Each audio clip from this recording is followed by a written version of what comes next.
You're listening to the Dibbly Dobbly Podcast. Remember to like, share, comment, subscribe, and click the bell to make sure you get the latest episodes of the podcast. Be sure to like and share our Facebook page and follow us on Twitter and on Instagram.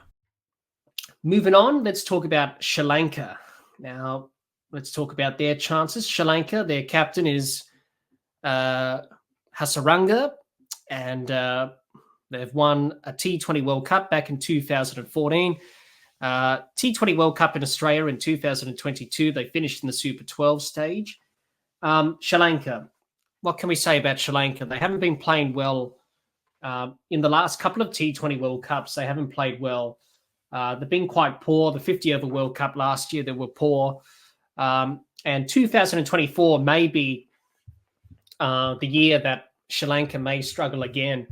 They're in a tough group. They've got South Africa, Netherlands, Bangladesh, and Nepal.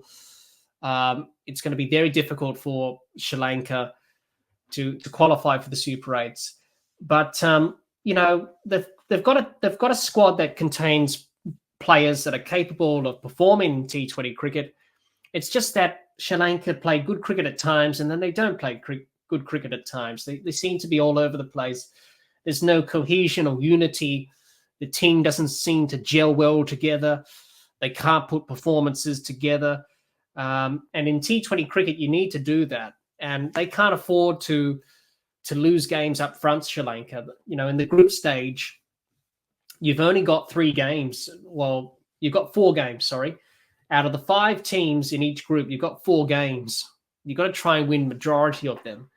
And for Sri Lanka, they've got to start well in this T20 World Cup. Their first game is against South Africa, and they've got to start that game well. If they don't win that game against South Africa, they start poorly, and they have a bad result, then that could really set the tone for Sri Lanka throughout this whole entire tournament. So for Sri Lanka, it's important they start well. It's important the senior players start to stand up for them. In terms of that leadership and leading from the front, you need your senior players to do that.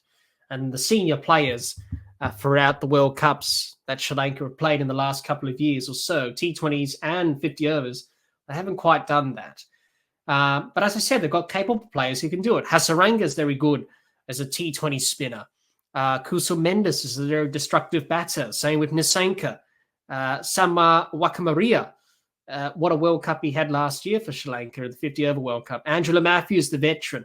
Dashan Shanaka can produce some goods with the bat. Dhananjaya De Silva can play some innings here and there. In terms of Tikshana, a very handy spinner.